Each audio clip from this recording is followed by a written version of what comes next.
my lovelies, welcome back to Ravina at Home. This week I have another planner video to share. With 2019 just round the corner, this is definitely a great time to share and collect ideas to bring about an organized year ahead. I was so happy to hear that you all liked my home management system in the last planner video, and many of you have requested that I share my menu planner as well. So this is my menu planning station, which sits beautifully on the Ingertop Organiser from IKEA, which is on this photo ledge, and this organizer holds all my tools.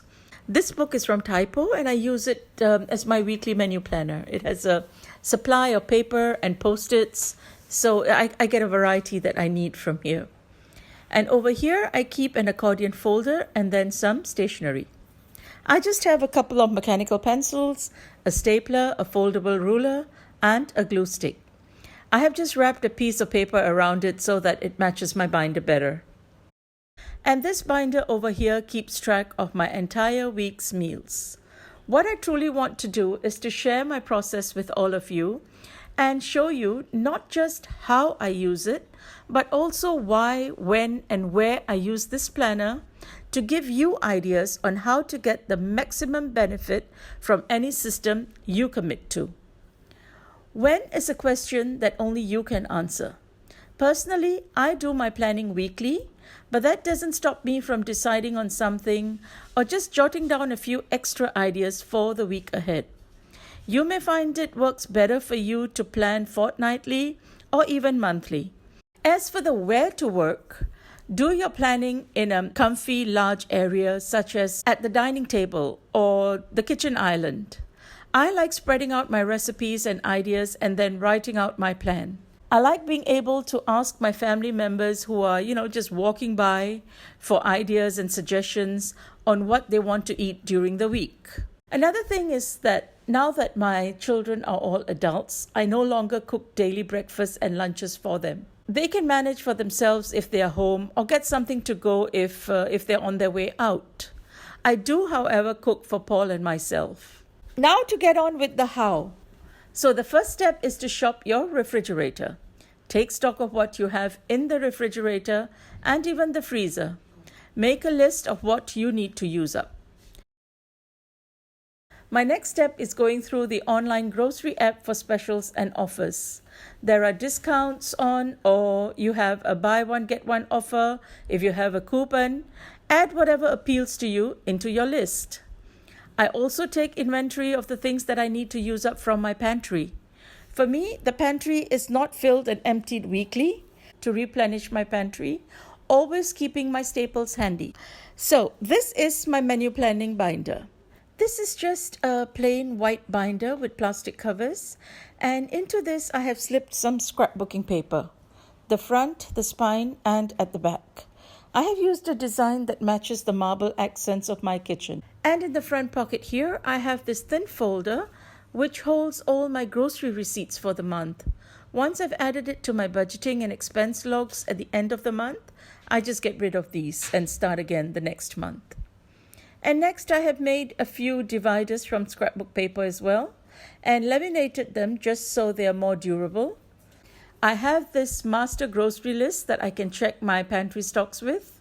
This is a pretty comprehensive list. It took me a few days to compile, but it served me very well ever since, and therefore it was definitely well worth the effort. The next section is all about my menu planning. Okay, and in the next section over here, I use these plastic inserts to store these little cards I have made on the computer long ago. I made these when my kids were little and when they wanted to help me choose their meals. Now I just use them in my binder, and I find it a very helpful way in making a variety of balanced meals every week. I have created this double-page spread for my weekly grid so that I can easily plan out all my meals that I will be cooking for the week. I select cards for everything that I have at home and that I have already considered buying. The different colors represent the different categories of food. I have carbs, proteins, vegetables, and breakfast choices. I space the ingredients out to avoid being repetitive, and then I add in what I consider to be a good match. By this point, I usually know what I'm going to make for each meal, and I just add the next few ingredients. In the next section of my binder, I have what I call ideas and recipes. This is a list of dishes that I make regularly. This insert has a cute pocket. As my collection is fast growing, I have recently made a legend to subdivide my recipes into cuisines.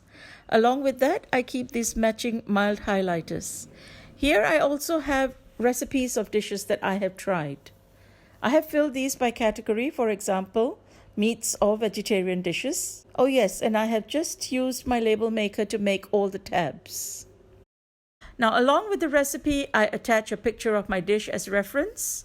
I also do write down some details such as prep time, cooking time, and how many servings. So I look through these to help me decide on what I might select for the week ahead. Then I start writing down my menu for the week. Alongside that, I also compile my grocery shopping list. If at any point I find that I do not have a recipe for a particular combo, or if I'm feeling I need to change up something that I'm getting bored with, I look through Pinterest, recipe books, or do some surfing for new options. This accordion file here is where I keep my untested recipes. A recipe I downloaded, a recipe someone gave me, something I saw on TV, or copied from Google. I keep all these in this folder. Once I have tested the recipe and tweaked it if necessary, I print it and file it into my binder like I showed you just now. And as to why I believe in menu planning, it's because honestly, it saves a lot of time and money. When you know all the dishes you'll be cooking ahead of time, you will find yourself buying only what's on your list and using everything you buy. That's going to save you a great deal of money, and you will be spending less eating out and getting takeaway while eating healthier options at home. For the times that I don't want to or don't need to cook, say for Sunday or date night, then I have a section on takeaway. Here I have some business cards with the numbers of our regular restaurants listed here. Here in this pocket, I have our discount vouchers, mostly for pizza, and then some menus to help us with the order. These are downloaded, and this is from the restaurant itself. So if you have a menu plan, you can also do meal prep in advance, and that's going to save you even more time and energy. So this is my menu planning system, and once I'm done, my menu for the week is posted on this magnetic board in the kitchen for quick reference, and so my family is aware of what's cooking. I also have any of my reminders for Paul over here, and my grocery list is also on this board. In my next video, we can talk about how I move from my menu planning to food prepping, and how being organized can reduce not only your stress levels, but also your food bills and save you heaps of time. So until then, this is Ravina saying happy homemaking.